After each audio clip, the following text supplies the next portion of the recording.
Hello everyone, welcome to our channel Lata Shikshan Sansthan. हमारे channel Lata Shikshan संस्थान में आप सबका स्वागत है। कैसे हो आप सब?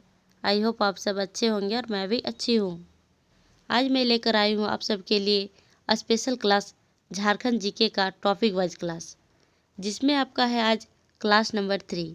इससे पहले मैं 2 क्लास ले चुकी हूँ, क्लास 1 और क्लास 2, और आज डिस्कस करेंगे आपके साथ क्लास 3।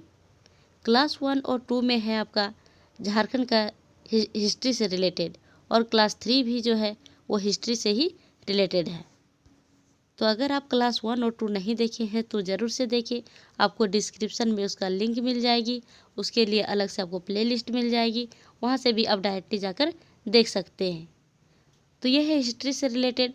क्लास 1 में था झारखंड के प्रारंभिक इतिहास के बारे में, और क्लास 2 में है आपका जैन धर्म और बौद्ध धर्म से संबंधित कि किस प्रकार से झारखंड में जैन धर्म और बौद्ध धर्म का प्रभाव पड़ा। तो ये सेशन जो है जेएसएससी सीजीएल के लिए काफ़ी इम्पोर्टेंट है। साथ ही उत्पाद सिपाही की भी वैकेंसी आ चुकी है, फॉर्म भी अप्लाई होना स्टार्ट हो चुका है। तो इन दोनों एग्ज़ाम्स को देखते हुए क्वेश्चन को सिलेक्ट किया जाता है। तो क्लास को आप ज़रूर से देखिए। अगर आप जेएसएससी सीजीएल की तैयारी कर रहे हैं, झारखंड उत्पाद सिपाही की तैयारी कर रहे हैं, तो क्लास को स्किप ना करें, पूरी वीडियो को देखें और झारखंड जीके स्ट्रॉन्ग करें और उसका लाभ ज़रूर उठाएं। तो क्लास स्टार्ट करने से पहले आप सबसे हमारी एक छोटी सी रिक्वेस्ट है कि अगर आप हमारे चैनल में नए हैं तो चैनल को सबसे पहले सब्सक्राइब करके नोटिफिकेशन बेल आइकन को ऑन कर लीजिए, ताकि इसी तरह से झारखंड से रिलेटेड बेहतरीन क्लास आपको हमेशा देखने को मिले। जब भी मैं क्लास अपलोड करूँ उसका नोटिफिकेशन सबसे पहले आप तक पहुँचे। तो आज का हमारा टॉपिक है झारखंड जीके में टॉपिक वाइज क्लास में आज का हमारा टॉपिक है झारखंड में मौर्य एवं गुप्त काल। यानी झारखंड में मौर्य काल का, गुप्त काल का, मौर्योत्तर काल का किस प्रकार से प्रभाव पड़ा झारखंड में, इन सारी चीज़ों के बारे में हम लोग पूरी डिस्कस करेंगे प्रैक्टिस सेट के माध्यम से। तो चैनल के साथ इसी तरह से बने रहे। अब मैं क्लास को स्टार्ट करती हूँ समय का बचत करते हुए। तो आज का हमारा सेशन है झारखंड में मौर्य एवं गुप्त काल। फर्स्ट क्वेश्चन है आपकी स्क्रीन में,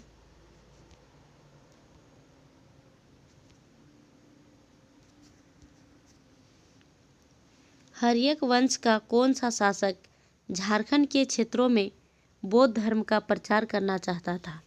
यानी कि हर्यक वंश के कौन से ऐसे शासक रहे जिन्होंने झारखंड में बौद्ध धर्म का प्रचार प्रसार करना चाहा। ऑप्शन है आपके पास 4 ऑप्शन है। ऑप्शन ए अजातशत्रु, उदयन, बिंबिसार। ऑप्शन डी है इनमें से कोई नहीं। तो क्वेश्चन कह रहा है कि झारखंड में हर्यक वंश के कौन से शासक थे जिन्होंने झारखंड में बौद्ध धर्म का प्रचार प्रसार करना चाहा। तो इसका राइट आंसर होगा आपका ऑप्शन नंबर सी, यानी बिंबिसार थे हर्यक वंश के शासक जिन्होंने झारखंड में बौद्ध धर्म का प्रचार प्रसार करना चाहा। तो इस क्वेश्चन का राइट आंसर हो जाएगा option number C is right answer. मैं हमेशा बताती हूँ और आज भी बता रही हूँ कि जब भी आप प्रैक्टिस करें पहले खुद से आंसर करने की कोशिश करें, उसके बाद ही हमारे आंसर को सुने। इससे आपका प्रैक्टिस अच्छा होगा, आपको भी पता चलेगा कि आपकी तैयारी कैसी है। तो पहले खुद से ही आंसर करने की कोशिश करें। नेक्स्ट क्वेश्चन है आपकी स्क्रीन में, नंद वंश के संबंध में निम्न में से कौन सा कथन सत्य है। ये स्टेटमेंट वाले क्वेश्चन है। इसमें 4 ऑप्शन दिए गए हैं और 4 स्टेटमेंट दिए गए हैं। इनमें से कौन सा कथन जो है वो नंद वंश से संबंधित है। ऑप्शन ए, नंद वंश के समय झारखंड मगध साम्राज्य का हिस्सा था।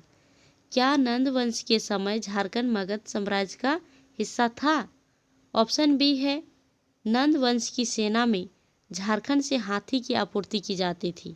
यानी कि नंद वंश की जो सेनाएं थी उसमें हाथी कहाँ से मंगाए जाते थे, तो हमारे झारखंड से मंगाए जाते थे। ऑप्शन सी है, नंद वंश की सेना में जनजातीय लोग भी शामिल थे। कह रहा है कि क्या जनजातीय लोग भी नंद वंश की सेना में शामिल थे। ऑप्शन डी है, उपरोक्त सभी कथन सत्य है। तो इस क्वेश्चन का राइट आंसर होगा आपका option number D is right answer. यानी कि नंद वंश कि क्वेश्चन कर रहा है कि नंद वंश के संबंध में कौन सा कथन सत्य है। तो ये तीनों स्टेटमेंट जो है आपका सही है, यानी कि नंद वंश से सारी चीज़ें जो दिए गए हैं वो सारी सही है। नंद वंश के समय झारखंड मगध साम्राज्य का हिस्सा था, ये बिल्कुल सही है।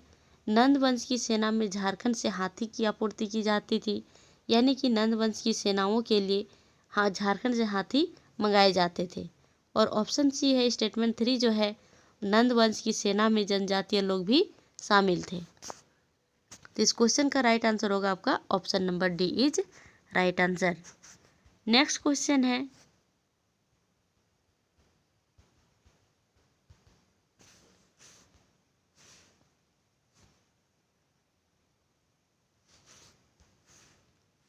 प्राचीन काल का वह प्रथम शासक जिसकी राजधानी झारखंड क्षेत्र में अवस्थित थी। यानी कि प्राचीन काल का वो कौन से शासक थे जिसकी राजधानी झारखंड क्षेत्र में था। Option A Harshvardhan, option B Shashank, option C Ashok, option D Samudragupta. तो इस क्वेश्चन का सही उत्तर होगा आपका option number B is right answer. यानी कि प्राचीन काल के शासक शशांक की राजधानी झारखंड क्षेत्र में था। शशांक जो थे शैव धर्म के अनुयायी थे और इन्होंने ही झारखंड में शैव धर्म का प्रचार प्रसार किया। अगला क्वेश्चन है, शशांक कालीन वेणु सागर मंदिर किस देवता से संबंधित है। Option A Krishna, option B Ram, option C Shiv, option D इनमें से कोई नहीं। तो इस क्वेश्चन का सही उत्तर है option number C is right answer. यानी कि शशांक कालीन वेणु सागर मंदिर जो है वह भगवान शिव देवता से संबंधित है। अगला क्वेश्चन है, झारखंड में खुदाई के दौरान इंडो-सिथियन सिक्के कहाँ से प्राप्त हुए हैं। Option A Chaibasa, Ranchi, Dhanbad, Hazaribagh. तो इस क्वेश्चन का सही उत्तर होगा आपका option number A is right answer. Jharkhand में खुदाई के दौरान इंडो-सिथियन सिक्के आपका चाईबासा क्षेत्र से पाया गया है। और चाईबासा आपका है कहाँ, तो चाईबासा है आपका वेस्ट सिंहभूम में, यानी पश्चिमी सिंहभूम के मुख्यालय है चाईबासा, जहाँ से खुदाई के दौरान इंडो-सिथियन सिक्के प्राप्त किए गए। नेक्स्ट क्वेश्चन है,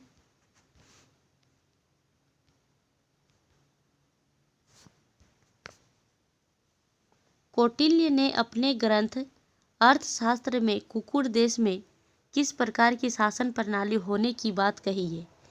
यानी कि कौटिल्य जो थे, कौटिल्य का ग्रंथ था अर्थशास्त्र, और कौटिल्य के अर्थशास्त्र ग्रंथ में झारखंड क्षेत्र को कुकुड़ देश कहा गया है। तो क्वेश्चन कह रहा है कि इस कुकुड़ देश में किस प्रकार की शासन प्रणाली की बात की गई है कौटिल्य के अर्थशास्त्र में। ऑप्शन ए है राजतंत्रात्मक, ऑप्शन बी गणतंत्रात्मक, ऑप्शन सी प्रजातंत्रात्मक, ऑप्शन डी इनमें से सभी। तो इस क्वेश्चन का राइट आंसर होगा आपका option number B is right answer. यानी कि कौटिल्य के अर्थशास्त्र ग्रंथ में कहा गया है, इस बात की चर्चा की गई है कि कुकुड़ देश जो था हमारा झारखंड जो है, वर्तमान का झारखंड, कौटिल्य के अर्थशास्त्र में कुकुड़ देश कहा गया है। यहाँ उस समय गणतंत्रात्मक शासन व्यवस्था थी, गणतंत्रात्मक शासन प्रणाली थी। तो इस क्वेश्चन का राइट आंसर होगा आपका option number B is right answer. अगला क्वेश्चन है, सम्राट अशोक का झारखंड के जनजातीय पर किस प्रकार का नियंत्रण था। ऑप्शन ए प्रत्यक्ष, अप्रत्यक्ष, इनमें से कोई नहीं, या फिर ए एवं बी दोनों। तो इस क्वेश्चन का राइट आंसर होगा आपका option number B is right answer. Ashok सम्राट का झारखंड के जनजातियों पर अप्रत्यक्ष रूप से नियंत्रण था। कहा जाए तो झारखंड में अब तक जिसने भी शासन किया है, जिसकी भी शासन चली है, जनजातियों पर किसी प्रकार से प्रत्यक्ष रूप से नियंत्रण नहीं रहा है। सभी के अप्रत्यक्ष रूप से ही रहा है। नेक्स्ट क्वेश्चन है,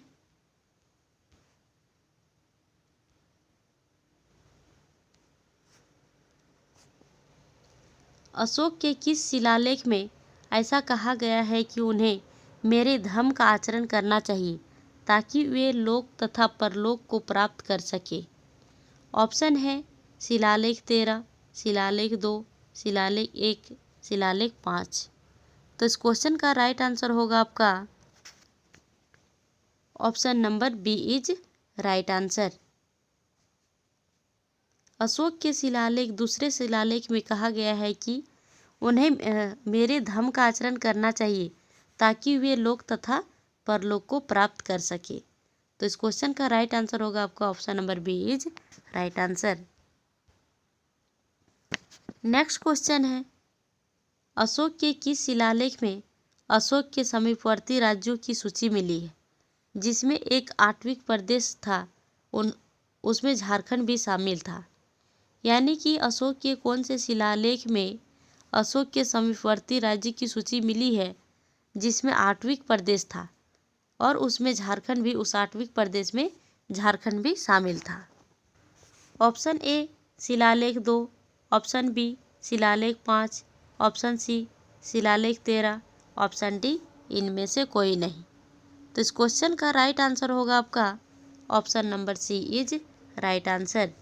यानी कि शिलालेख 13 में अशोक के समीपवर्ती राज्यों की सूची मिली है जिसमें 8वां प्रदेश था और उस 8वें प्रदेश में हमारा झारखंड भी शामिल था। ये कौन से शिलालेख में कहा गया है? तो अशोक के 13वें शिलालेख में कहा गया है।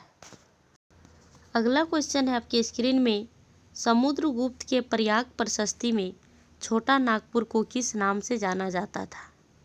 ऑप्शन ए है कुकुड़ देश, कुकुड़लाड, किकट प्रदेश, मुरुंड देश।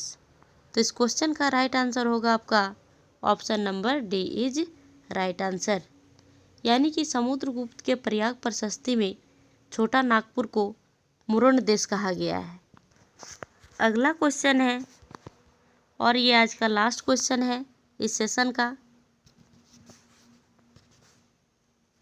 निम्न में से आज के किस स्थान पर हर्षवर्धन चीनी यात्री हुएन संघ से पहली बार मिला और उससे प्रभावित हुआ? ऑप्शन ए राजमहल, सिंहभूम, मानभूम, छोटा नागपुर। तो इस क्वेश्चन का राइट आंसर होगा आपका option number A is right answer. यानी कि हर्षवर्धन जो थे, हर्षवर्धन चीनी यात्री हुएन सांग से पहली बार मिले थे। वो भी कहाँ मिले थे? तो हमारे झारखंड के राजमहल क्षेत्र में मिले थे और उससे काफ़ी प्रभावित भी हुए। तो ये है आज का लास्ट क्वेश्चन और आप लोगों को कमेंट बॉक्स में एक क्वेश्चन का आंसर करना है कि वर्तमान में राजमहल क्षेत्र जो है हमारे झारखंड के कौन से डिस्ट्रिक्ट में पड़ता है? ये राजमहल क्षेत्र हमारे झारखंड के वर्तमान के कौन से जिला में पड़ता है? इसका आंसर आपको कमेंट बॉक्स में कमेंट करके बताना है। तो यही है आज का लास्ट क्वेश्चन। तो कैसा लगा आज का क्लास, आज का सेशन आपको कैसा लगा कमेंट करके ज़रूर बताइएगा। और अगर क्लास अच्छा लगा, हेल्पफुल लगे तो एक लाइक कीजिएगा और जितना ज़्यादा हो सके अपने फ्रेंड्स के साथ, फैमिली के साथ शेयर करें ताकि उन्हें भी झारखंड से रिलेटेड बेहतरीन क्लास हमेशा देखने को मिले और वो भी एग्ज़ाम की तैयारी अच्छे से कर सके। और एक बार फिर से कहूँगी कि अगर चैनल में नए हैं तो चैनल को सबसे पहले सब्सक्राइब करके नोटिफिकेशन बेल आइकन को ऑन कर लीजिए ताकि जब भी मैं क्लास अपलोड करूँ उसका नोटिफिकेशन सबसे पहले आप तक पहुँचे और उसका लाभ आपको सही समय पर मिल सके। तो आज का क्लास यहीं तक रखते हैं, फिर मिलते हैं नेक्स्ट क्लास में। चैनल के साथ इसी तरह से बने रहें और जो पहले से जुड़े हुए हैं, जो हमारे चैनल के माध्यम से झारखंड की तैयारी कर रहे हैं, उन्हें बहुत बहुत धन्यवाद। और लोगों को जोड़े, चैनल के साथ शेयर करें ज़्यादा से ज़्यादा ताकि ज़्यादा से ज़्यादा लोग चैनल के साथ जुड़ सके और तैयारी कर सके। तो आज की क्लास यहीं तक रखते हैं, फिर मिलते हैं नेक्स्ट क्लास में। तब तक के लिए thank you, bye bye, take care, जय हिंद, जय भारत, जय झारखंड।